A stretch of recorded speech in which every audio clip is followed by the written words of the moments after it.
Hello, this is Dr. Emmanuel Toye Shobande. I am a strategic leadership expert, executive coach, conference speaker, and award-winning author. I want to welcome you to the Leadership Factory. The Leadership Factory is a platform where we offer creative insights and solutions to businesses and leaders. On today's episode, we are discussing the topic Leadership Under Pressure. Why fear, not strategy, is the real execution risk. You see, the most revealing moment in leadership does not occur during strategy offsites or annual kickoffs. It happens quietly, often unnoticed, when pressure enters the room and leaders instinctively tighten control. Voices soften, questions disappear, meetings grow efficient but emotionally vacant. On paper, everything still looks disciplined. In reality, the organization has begun to retreat. Leadership rarely collapses loudly, it erodes softly, one unspoken hesitation at a time. In last week's episode, we discussed that discipline and not vision separates intent from impact. So this week, the truth that we are sharing is more uncomfortable in the sense that discipline itself is fragile when fear is present. Leaders may enforce rigor, cadence, and accountability, yet still find execution slowing, creativity thinning, and ownership evaporating. The issue is not laziness or resistance, it is psychological safety. Without it, discipline becomes compliance, and compliance never produces excellence. Research has consistently showed us that teams with high psychological safety outperform peers on learning, adaptability, and execution. Google's project Aristotle also found that psychological safety was the single strongest predictor of high-performing teams, more significant than talent, experience, or structure. Harvard Business Review has repeatedly shown that employees who feel safe speaking up identify risk earlier, correct errors faster, and remain more engaged during periods of change. What is often missed, however, is that psychological safety is not about comfort. It is about courage, specifically the courage to tell the truth in the presence of power. In many organizations, January discipline unintentionally undermines this courage. Leaders sharpen expectations, accelerate timelines, and increase scrutiny. None of this is wrong, don't get me wrong. The failure here is that it occurs when leaders confuse pressure with performance and urgency with intimidation. Subtle signals which accumulate, and then a leader interrupts instead of inquiring. A question is met with defensiveness rather than curiosity. A dissenting voice is labeled as not aligned. Over time, people stop offering their best thinking. They deliver what is asked, not what is needed. I recall the story of a global manufacturing firm navigating a complex supply chain transformation.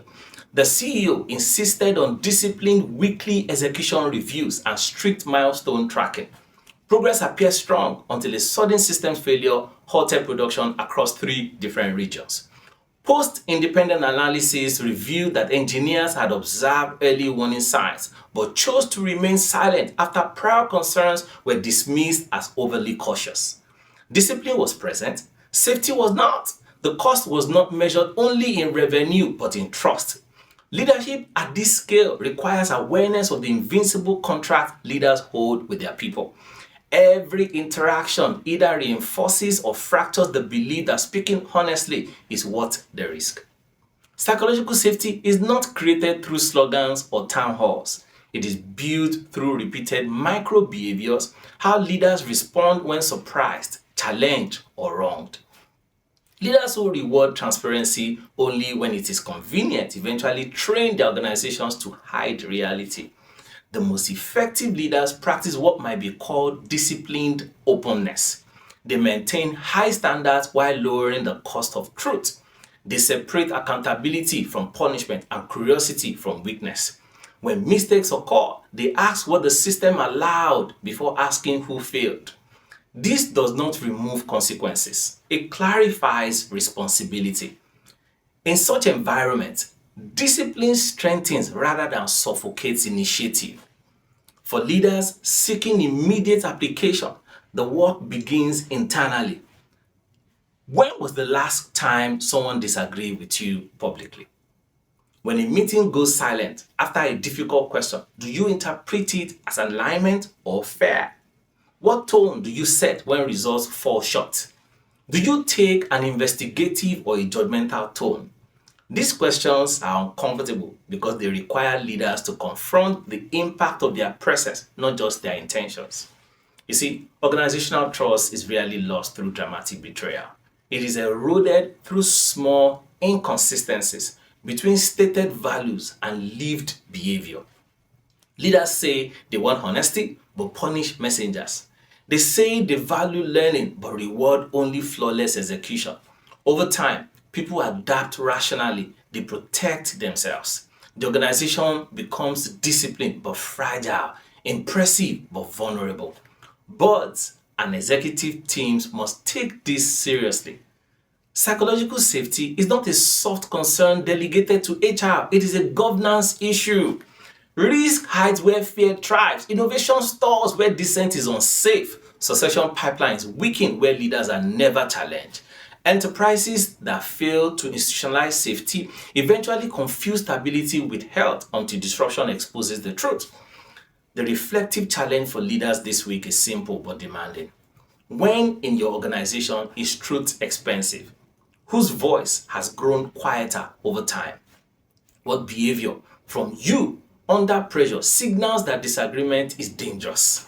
These are not abstract questions, they are diagnostic tools. The inspirational challenge now for you as a leader is to act immediately and visibly. So, in your next leadership interaction, invite a perspective that contradicts your own and protect it when it arrives. Acknowledge a mistake without justification. Ask a question you do not already have an answer for and listen without correction. These moments, though small, will reset the emotional economy of your leadership.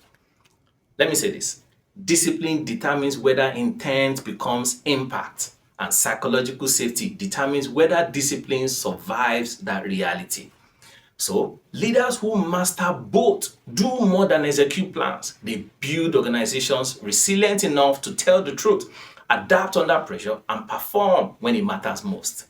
That is leadership worthy of trust. And trust ultimately is the most disciplined strategy of all. Thank you for listening to me today. For more insights and engagement, you can send me an email to contactme@toyeshobande.com and pay attention to the announcement right after this. See you next time and watch out for our next episode. Bye for now.